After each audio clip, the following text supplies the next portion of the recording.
सभी कमेंट करके सवाल पूछ सकते हैं। चमन आरा जी, बस कुछ ही सेकंड में आपकी मोबाइल स्क्रीन पर फिर से जो दिखेंगी, एक बार फिर से आपके मोबाइल स्क्रीन पर चमन आरा जी हैं। चमन आरा जी, एक बार फिर से हम सवाल रिपीट कर देते हैं। जो बुलडोजर नीति है उस पर आप क्या कहना चाहेंगी? अभी कानपुर में जो कुछ हुआ उससे आप भली भांति परिचित हैं। जी, सबसे पहले मैं नमस्कार करती हूँ आप सभी लोग का। अस्सलाम वालेकुम, सत श्री अकाल। मैं ये कहना चाहती हूँ, जब से इस गवर्नमेंट बनी है उस टाइम से 2017 से ही इनका कार्यकाल इस तरह से रहा है। कोई भी धर्म की कोई भी महिला हो, कोई भी बच्ची हो, उसके साथ अन्याय शुरू से ही होता चला आ रहा है। सिर्फ ये एक नाम के लिए रह गया है कि बेटी बचाओ का जो नारा है इनका पूरी तरह से फेल हो चुका है। मैं यही कहना चाहती हूँ, जो ब्राह्मण समाज से महिला और जो मासूम बच्ची को इन लोगों ने जलाकर राख कर दिया, ये सिर्फ अपनी तानाशाही पे पूरी तरह से उतारू हो चुके हैं।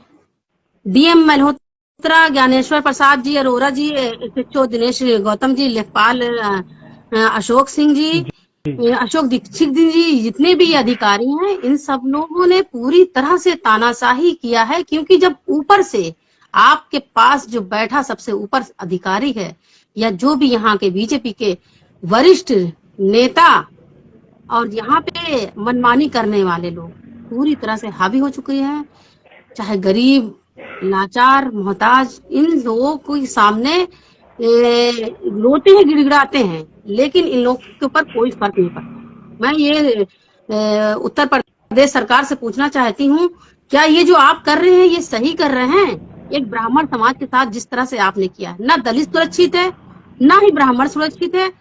हिंदू मुस्लिम का नारा देने वाले यहाँ पे तो ना हिंदू मुस्लिम, आप हिंदू की बात करते हैं तो हिंदुत्व कहाँ है आपका? हिंदू में आप सबसे पहले इंसानियत होनी चाहिए। हर धर्म कहता है कि इंसानियत पे काम करिए आप, और वही आपका धर्म है सबसे बड़ा। जब आप ये चाहते हैं कि सबको एक साथ जोड़कर, सबको एक साथ, सबका साथ सबका विकास, तो कहाँ पे सबका साथ है? आप खुद बता सकते हैं, खुद देख रहे हैं, समाज देख रहा है। जब से इनकी सरकार बनी है छल करते चले आए हैं, इन्होंने जनता को छलने का काम किया है। लेकर आपसे सवाल किया है।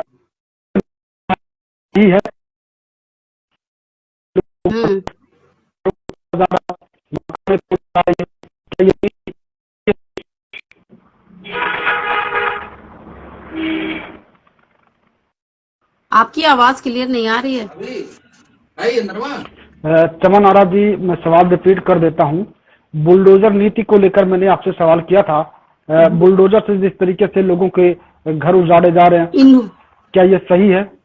इनकी जब से बुलडोजर नीति चली है उस वक्त से लेकर ना ये गरीब देख रहे हैं, ना ये किसान देख रहे हैं, ना ये किसी का गरीब की झोपड़ी बचा रहे हैं। इन्होंने सभी का अत्याचार, सभी के ऊपर अत्याचारी की है, और बेरहमी से इनका बुलडोजर चल रहा है। पूरे उत्तर प्रदेश में बेरहमी से बुलडोजर चलाकर इनकी मनमानी चरम सीमा पे पहुंच गई है। इन्होंने हर जगह बुलडोजर इस तरह से चलाया है, जो इनका साथ नहीं देता है, जरा सा कोई विरोध करता है उससे बुलडोजर। अब मासूम बच्ची और महिलाओं ने क्या बिगाड़ा था? इन्होंने खाली अपनी जमीन को सुरक्षित करने के लिए, मुझको लग रहा है कि उससे ज्यादा फायदा ज्यादा आ रहा है। चमन आरा जी, मैं आपसे ये भी जानना चाहूंगा, क्या ये जो ब्राह्मण परिवार के साथ जो कुछ हुआ, घर हटाने के लिए गए थे, अतिक्रमण हटाने के लिए गए थे, क्या ये लोग भूमाफिया थे? क्या आपराधिक मामले इन पर दर्ज? मैं ये कहना चाहती हूँ कि इन्होंने, मैंने अपनी जबान में बताया कि इन्होंने जमीन को अपने फायदे के लिए ही सारे काम शुरू किए हैं, और जो भी कर रहे हैं ये ब्राह्मण समाज के ऊपर अत्याचार बर्दाश्त नहीं किया जाएगा। चाहे वो ब्राह्मण हो, चाहे वो मजलूम हो, चाहे वो दलित हो, चाहे वो हिंदू हो या मुस्लिम हो, किसी के ऊपर अत्याचार बर्दाश्त नहीं किया जाएगा। और ये सारी चीजें इस तरह से जो कर रहे हैं, इनको जो है ठिकाने से लगाने का काम किया जाएगा। आने वाले समय में खुद ब खुद इनको अकल इनके समझ में आ जाएगी। मैं मांग करती हूँ कि चमन आरा जी, मैं मुख्यमंत्री से मांग जी करती जी, हूँ अपनी बात पूरी कीजिए। कि जिन्होंने अत्याचारी किया है, चाहे वो डीएम हो, एसडीएम हो या अधिकारी जो भी हो, एसएचओ हो, लेखपाल साहब हैं, इन लोगों ने जितने भी अत्याचार किए हैं, इस सारे लोगों के साथ कड़ी से कड़ी सख्त कार्रवाई की जाए। जी, चमन आरा जी, सुनने में ये भी आया कि डीएम से मदद मांगने के लिए परिवार पहुंचा था, लेकिन उन्होंने इनकार कर दिया। डीएम से मांगने के लिए परिवार मदद के लिए पहुंचा था, लेकिन इन्होंने एक नहीं सुनी, रोते रह गई, बिलखती रह गई। वो बेचारी मासूम महिला रो रो कर उनसे विनती कर रही थी, निवेदन उन्होंने किया, लेकिन एक नहीं सुनी गई। गरीबों की सुनवाई नहीं अब हो उनका रही एक है। डांस का वीडियो भी सामने आया है, डीएम साहिबा जी, का। डीएम लोग तरह साहब तरह का की डांस का टिप्पणी भी वीडियो कर रहे आया, हैं। मैंने भी देखा है फेसबुक पर। और इस तरह से जो कर रही वो भी एक महिला थी, उनको ये सारी चीजें सोचनी चाहिए। एक महिला का दर्द समझना चाहिए, लेकिन उन्होंने अपने अपनी खुशी के आगे, उन्होंने अपनी जरूरतों के आगे एक नहीं सुनी। उनकी जरूरत पूरी होनी चाहिए। वो गरीब महिला, वो मासूम बच्ची का दर्द इनको नहीं दिखाई दिया। मैं आदरणीय मुख्यमंत्री जी से कहना चाहती हूँ कि जितने भी अधिकारी हैं उन पे सख्त सख्त कार्रवाई की जाए, और इंसाफ मांगती है वो मासूम बच्ची जिसकी लाश जलकर आज एकदम खाक हो चुकी है। क्या वो जिंदगी दे सकते हैं? जिस महिला के साथ, जिस महिला का घर उजड़ गया है, आप घर बना देंगे लेकिन जिंदगी नहीं दे सकते हैं। तो इस तरह के आप काम कर रहे हैं। तो कोई भी हो, आपकी जगह पे कोई आपके परिवार का कोई इस तरह से होता आपके साथ हादसा, तो क्या आप इस बात को जो है स्वीकार करते हैं? आप इस वक्त इस बात को कोई स्वीकार नहीं करता है, लेकिन आप इस बात को समझ नहीं रहे हैं। चमन आरा जी, मैंने खबर पढ़ी, उसमें लिखा है जब आग लगी उस वक्त वो लोग चिल्ला रहे थे, और अगर सही से बचाने का प्रयास हुआ होता तो शायद बच भी जाते। से आग बुझाने का प्रशासन से महिला ने, जी आप सही कह रहे हैं, बचाया जा सकता था, लेकिन जब वो महिला भागी अपनी झोपड़ी के अंदर, तो इन लोगों को रोकना चाहिए। ये अगर चाहते हैं तो ये बाखूबी उनको बचा सकते थे, उस महिला, उस बच्ची को, लेकिन इन लोगों ने बचाने की कोशिश ही नहीं की। जो जलाया, जिसने जो जलाने का काम करता है वो बचाने का काम कैसे करेगा, आप बताइए। इन लोगों ने सिर्फ और सिर्फ पूरे उत्तर प्रदेश को जलाकर राख करने की ठान ली है। आग लगी हो चमन आरा जी, और बुलडोजर से उसे बुताने का क्या कोई नया तरीका है? बुलडोजर से ये सारे लोगों ने ले जाकर जो है खुद अपने हाथों से आग लगाई है।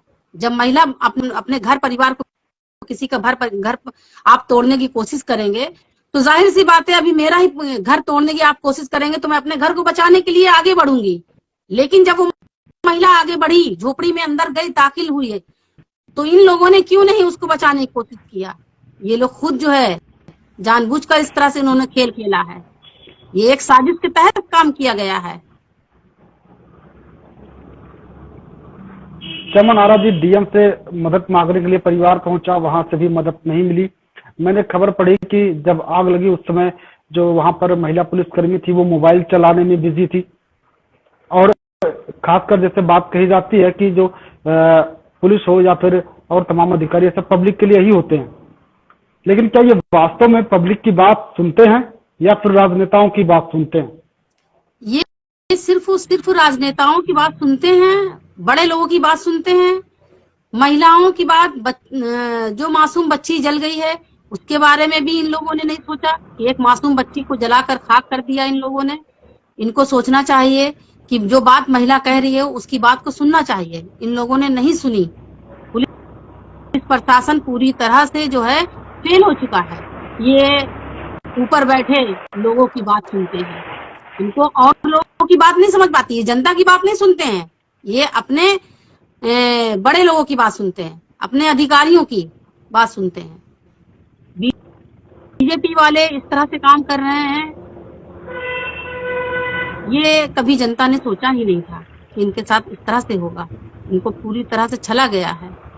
निर्दोष बच्ची, निर्दोष माँ को जो है जलाकर राख कर दिया। क्या मैं इनसे पूछती हूँ, क्या ये जिंदगी दे सकते हैं?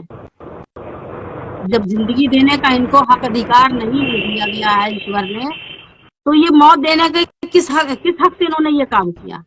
इनको किसने ये हक दे दिया? इन्होंने तो जनता से वादा किया था। क्या इन्होंने कोई वादा पूरा किया है? बेटी बचाओ का इन्होंने नारा दिया था, क्या इस वादे को इन्होंने पूरा किया? चमन आरा जी, या तो हम आपसे जानना चाहेंगे समाजवादी पार्टी का स्टैंड क्या है इस मामले में? समाजवादी पार्टी हमेशा से सर्वधर्म सर्व समाज का सम्मान किया है, सभी के साथ खड़ी थी। आज पूरी तरह से पूरी समाजवादी टीम, राष्ट्रीय अध्यक्ष हमारे अखिलेश यादव जी, हमारी राष्ट्रीय अध्यक्ष जूही सिंह जी, हम सब पूरा समाजवादी पूरा परिवार उस महिला और उस बच्ची के साथ, उन पूरे परिवार के साथ खड़ा है और उनका हक दिलाने का काम किया जाएगा। जो हम लोगों से बन पड़ेगी, पूरी तरह से उनकी मदद के लिए हमेशा खड़े थे और खड़े ही रहेंगे। मैं ये कहना चाहती हूँ कि आपके प्रतिनिधि मंडल की भी बात सामने आ रही है। कोई प्रतिनिधि मंडल आपका मिलना चाहता है? अगर प्रतिनिधि मंडल आपका मिलता है तो कैसी मदद होगी इस परिवार की? जितने समाजवादी यहाँ से मिलने के लिए जा रहे हैं, मदद करने के लिए, उस परिवार से, पीड़ित परिवार से मिलना ही नहीं दिया जा रहा है। सबको अरेस्ट कर लिया जा रहा है, बीच रास्ते से ही रोक दिया जा रहा है। हमारा खुद का जो है घर कानपुर में, मैं खुद कानपुर की रहने वाली हूँ, किदवई नगर कानपुर में हमारा खुद का घर है। मैं जानती हूँ जी, जिस तरह से अत्याचारी हो रही, कानपुर ही नहीं पूरे उत्तर प्रदेश में बुलडोजर चलाकर ये तानाशाही कर रहे हैं और ज्यादातर गरीब मजलूम लोगों को परेशान किया जा रहा है। इन्होंने माननीय मुख्यमंत्री जी ने जो अपने भाषण में ये बात कही है कि गरीबों को परेशान नहीं किया जाए, लेकिन उतना ही गरीबों को परेशान किया जा रहा है। अमीर दिन पे दिन खुशहाल हो रहे हैं और उनके साथ जो है इस तरह से नहीं काम किया जा रहा है। क्यों ये दो अक्खी क्यों कर रहे हैं? दो तरह का व्यवहार क्यों किया जा रहा है? बयान दिया है मुख्यमंत्री जी ने, तो उस बयान को जो है पूरी तरह से आपने फॉलो क्यों नहीं किया? आपके अधिकारियों ने क्यों नहीं फॉलो किया? या तो फिर खाली सिर्फ नाम के लिए आप जो है बयान दे रहे हैं, खाली दुनिया को दिखाने के लिए, दिखावे की ये सरकार खाली दिखावा कर रही है। अंदर से कुछ और है, ऊपर से कुछ और है। दिखावा खाली इनकी, इन्होंने झूठ की बेस पे ही ये सारी चीजें काम की है। धोखा देना इनका काम है। इन्होंने हमेशा से धोखा दिया है, चाहे वो जनता हो और चाहे वो कोई भी गरीब परिवार हो। अगर कोई अपने हक की लड़ाई लड़ता है तो उसको पूरी तरह से खत्म करने का इन्होंने काम किया है। इस तरह से खत्म कर दिया जाता है ताकि वो दोबारा कोई उनके ऊपर आवाज ना उठा सके। हमारे वहाँ बांसी की ही बात हम कर रहे हैं, गोरखपुर हो गया, खुद की गोरखपुर में मैं खुद जाकर देखी थी, पूरे गोरखपुर की मेन रोड पे जो है बुलडोजर चलाकर इस तरह से गरीबों को हनन किया गया है, गरीबों के ऊपर अत्याचार किया जा रहा है। अपने शासन सत्ता का इनको गुरूर और घमंड हो चुका है पूरी तरह से, उस घमंड में पूरी तरह से चूर हो चुके हैं। आज अपने घमंड में ही इन्होंने इस तरह से काम किया है कि एक ब्राह्मण समाज की मासूम बच्ची और महिला को जलाकर खाक कर दिया गया, सिर्फ अपनी जमीन अगवाई के चक्कर में, क्योंकि उस जमीन से ज्यादा इनको फायदा हो रहा है। पूरे उत्तर प्रदेश में जमीन को बुलडोजर चलाकर अपने कब्जे में करने का काम कर रहे हैं, सिर्फ अपने फायदे के लिए। उनको सिर्फ अपना फायदा। चमन आरा जी, आपने कहा कि आपका घर भी कानपुर है, तो क्या आप भी मिलने जाएंगी इस परिवार से? मैं बिल्कुल मिलने जाऊंगी। वो हमारी बहन है, हमारी बहन है। वो हमारी मासूम, उनकी बच्ची नहीं, वो मेरी बच्ची है। जो मासूम बच्ची को जलाया गया वो मेरी बच्ची है, वो मेरी बहन है। कानपुर में रहने वाले या भारत के रहने वाले हमारा पूरा परिवार है। अपना परिवार से मिलने के लिए मैं जरूर जाऊंगी जी। और पूरी तरह से धन्यवाद चमन आरा जी, आप मेरे साथ लाइव हक के लिए धरने पे भी बैठूंगी मैं। उस हक, उनके हक दिलाने के लिए मैं धरना प्रदर्शन जितना जो हो सकता है पूरी ताकत लगा दूंगी मैं अपनी। जी, तो आप पीड़ित परिवार के साथ खड़ी हैं? बिल्कुल, पूरी तरह से, मैं पूरी तरह से खड़ी हूँ और खड़ी रहूंगी। मैं बहुत करीब से उस बच्ची को और उस महिला को जानती थी। मैंने उसके दर्द को, उनके भाई, उनके जो हस्बैंड हैं, उनसे भी मेरी बात हुई है। इस तरह के काम उनको नहीं करना चाहिए। धन्यवाद चमन आरा जी, आप मेरे साथ लाइव चर्चा के लिए जुड़ी, आपने सारे सवालों का जवाब दिया और अपनी बात लोगों नमस्कार।